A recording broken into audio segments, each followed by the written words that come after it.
It's Tuesday, I'm Guy, and this is Off My Bridge. Right. Time travel warning. Boy oh boy. Is this a confessional or what? No, it is. It's a confessional. So I was recently playing with my wonderful players, and I decided that I was going to create a fun adventure. A little time travel adventure. A little adventure where the players get to see some really cool time travel stuff, go back in time, save Shakespeare from being assassinated by a Klingon assassin, and basically figure out how to get back to their own time after having spoken some to be or not to be. That is the question of our winter of discontent, all of those wonderful things. That was the plan in my head. Unfortunately, I let my enthusiasm and my flair for the dramatic get the better of me during the game. And instead of it being this fun adventure, it turned into a catastrophic moral dilemma, which, well, quite frankly, it did exactly the problem that time travel will do. It erased everything that we'd been playing for over a year. So, what went wrong? Firstly, I overcomplicated the story, and this is something that I have struggled with my entire gaming career. I do not have confidence that what I have prepared is sufficient. I always feel that this is not as exciting as it could be. I should change it up. I should add in some flair. Take it from me. Have faith in what you have prepared. Rather, stick to a basic plan and fulfill that appropriately, then overcomplicate it and end up with, well, the players seem to enjoy it, but as the DM I was sitting there going, this is not what I wanted at all. So don't overcomplicate the story. Stick to what you have planned. So what had I planned? I had a plan for the PCs to escort a Klingon and a Ferengi delegate to a Bajoran moon, where a Bajoran researcher had devised a way of looking back into the past.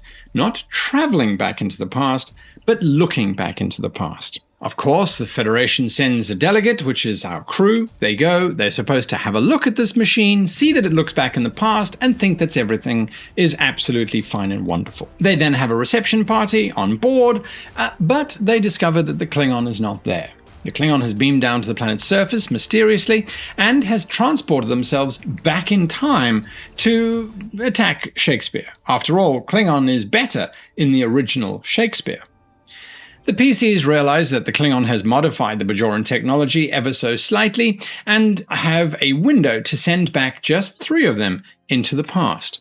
The idea was that they would then go back into the past, find the Klingon assassin before he takes out Shakespeare, neutralize the Klingon assassin before he contaminates the timeline, and then all 3 of them were hopefully going to get restored back to the correct timeline by the remaining players who had been stuck, of course, in the prime timeline and at the prime point, and who were waiting for them to return. A Klingon attack force was going to arrive and try and help their Klingon master, and that was going to be the totality of it. The PCs get back, everyone's happy, thank you very much. I was worried, however, that it was too simplistic. And so I started to drop some little seeds down. The Ferengi had an accomplice who was trying to steal this technology. That already put the PCs on guard. Then when they arrived at the complex, for whatever reason, I decided that the Klingon was actually going to be funding this operation secretly, still keeping on the rough track that the Klingons were trying to go back in time.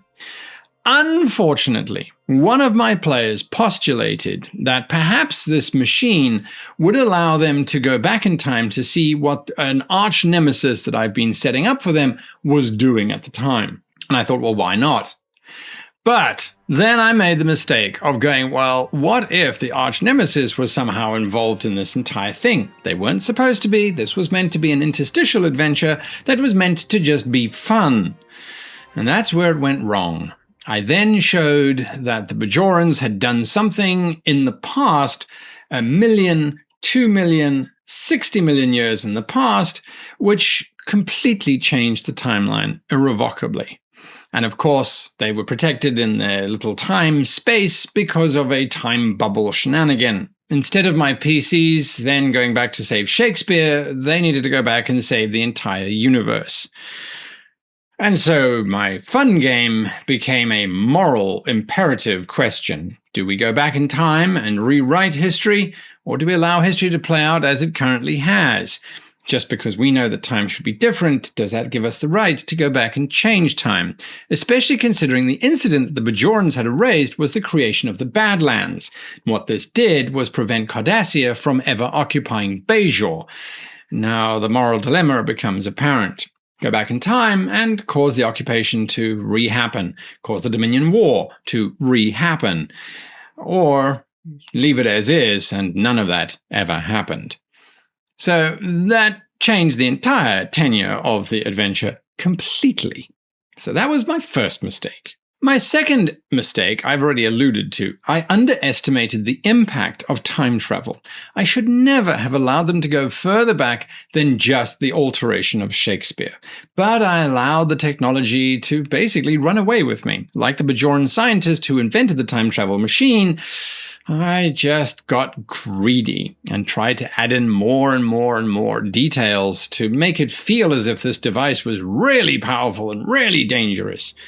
In the end, well, my players had to do a whole bunch of things which really, really changed things. My third mistake was that I then fixated on the cool factor, the, oh my god, this is so dramatic, let's play this out factor, rather than on the, hey, what did I plan out and how can I get back to that original plan?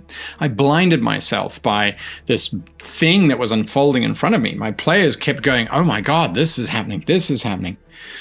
I didn't step in at any point to course correct. I don't think I could have by this stage, but don't become blind by the cool outcome rather than the prepared outcome. Be guided by it and rejoice when it happens, but always take a moment to just sit back, reflect, and decide on whether that's going to change your plan or not.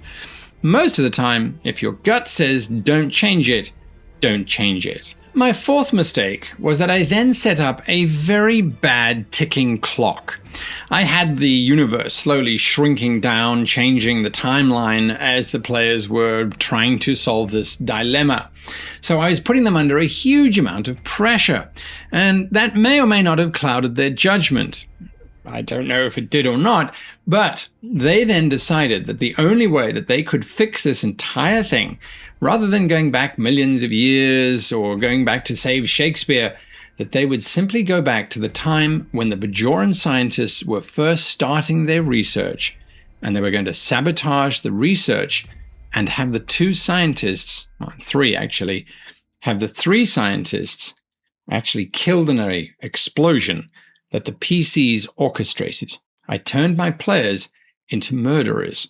Although logic would dictate the sacrifice of the three Bajorans saved the entire universe and millions of years worth of history, at the time that they're being sacrificed, they had done nothing more than postulate on how to look back in time.